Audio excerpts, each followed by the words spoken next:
Well, howdy there, Internet people. It's Bo again. So tonight we're going to talk about public relations during the times we are in.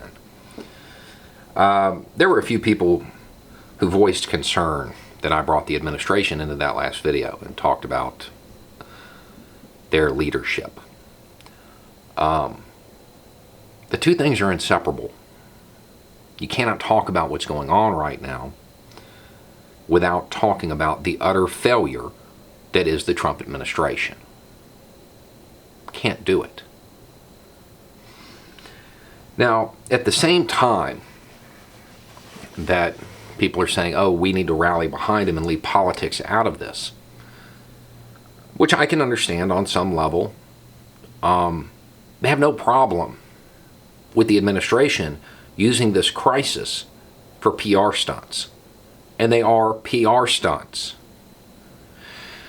And the person who is supposed to be focused on leading us through this, spearheading the federal response, Jared Kushner, is out giving advice to voters, campaigning. But we can't talk about the administration. Doesn't seem to make sense to me. Jared Kushner told voters to think about who will be a competent manager during a crisis. I agree. And he's saying this without any hint of irony, as the response he is spearheading is shipping out broken ventilators and rotten N95 masks. Does not seem like competent management to me. Then he talks about the strategic national stockpile. And let's just say that he misspoke. Not that he intentionally lied to cover his own rear. Just an accident. And he said that, this is the purpose of it. It's for this. And everybody who knows what it's for, it's like, no, that's just not true. But PR took over. Rather than actually managing the situation, they had to manage a PR crisis. That's more important than what's actually going on. They literally went to the website and changed the mission statement to match the idiocy that he said. As if A, people who are familiar with it wouldn't notice, and B, it's not all archived. That is some Orwellian 1984 stuff right there. The dear leader's son-in-law made a boo-boo speaking. So we're going to change the mission of a federal agency. Because this administration cannot accept responsibility for anything. It's all PR. Everything they've done is PR. We're going to send ships, make sure it go down, get a good photo op, make sure everybody knows that the dear leader did it. President Trump. And then they get to where they're going, 1,000-bed ship. Got 20 patients. Which I get. You don't want to bring the high-risk patients on the ship. I can kind of understand that for real. I get it. But it's the Navy. I imagine those ventilators are portable. They could go to where they're needed. I bet those aren't broke. But they were maintained. And you can blame the state of the stockpile on Obama or Bush or whoever. Doesn't matter. Because this administration has had 3 years to fix it. And this threat was not a secret. It wasn't. This has been known about. They chose to ignore it. They chose to focus more on re-election campaigns than the safety of those people who would be voting. Well, we're going to have the automotive company. We're going to have them make ventilators. Production Act. Okay, it sounds good. It's good PR. Great.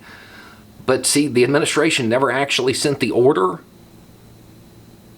So they're not taking orders for ventilators because there's no follow-through. It's just like the entire Trump brand. It's all a facade. It's all show. It's all PR. There's no substance. There's no leadership. And at every opportunity, the administration is undermining the few medical professionals who are still willing to work with them, because most of them can't put up with them. The CDC advises that Americans should wear a mask. But I'm not going to do it because I'm a tough guy. Sure you are. In a lot of states, like here in Florida,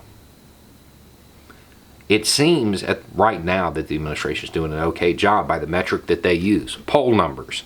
That's all they care about. They do not care about your life. They never did. They care about those poll numbers. And right now, they're plus or minus 5 points. Not a big deal. Not a big deal at all. But see, that's going to change because we're still at the beginning of this. We are still at the beginning of this. And Floridians just found out that the last Republican governor pretty much trashed their chances of getting unemployment in a timely fashion.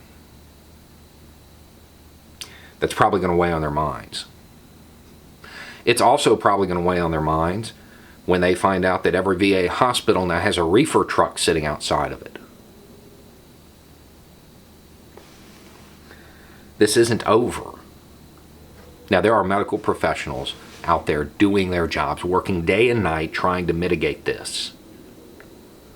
If they manage to, and they manage to avert a major catastrophe, it will be in spite of the Trump administration, not because of it.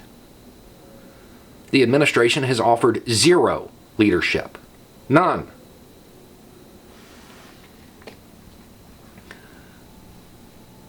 They will attempt to take the credit if it's successful. And if it's not, they'll blame everybody else. Because the administration isn't made up of leaders. It's made up of panderers. They will tell you what you want to hear and hope for the best and hope they aren't discovered. That's what they are. It's what they've always been. It is impossible to talk about this situation without talking about the administration. I happen to know a little bit about crisis management. The number one rule is that you're prepared for it. You activate the contingency plans that you planned out decades in advance.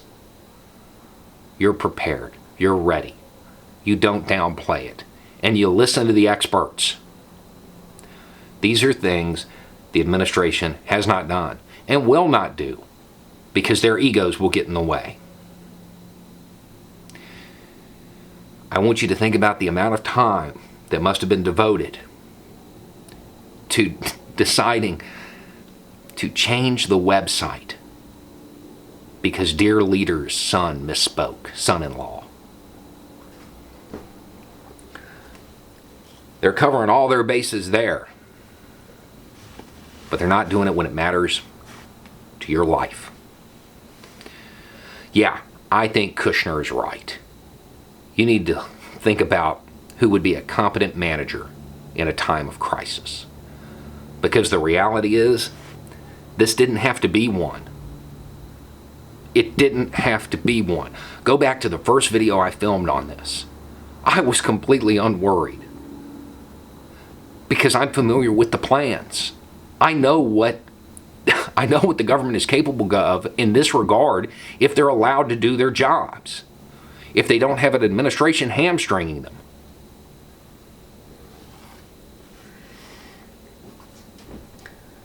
That didn't happen. It didn't happen because he was worried about his reelection. He was worried about the economy. He's worried about himself, not about the country. Every move he makes is for PR. I would love somebody to prove me wrong. Kushner's right. You need to think long and hard if you're going to vote in 2020. who you're going to vote for. Because this didn't have to be like this. And it's very likely that there will be another crisis in the next 4 years that's going to be bigger. Because we're going to be heading into some really bumpy times. And without real leadership, it's going to be rough. Anyway, it's just a thought. Y'all have a good night.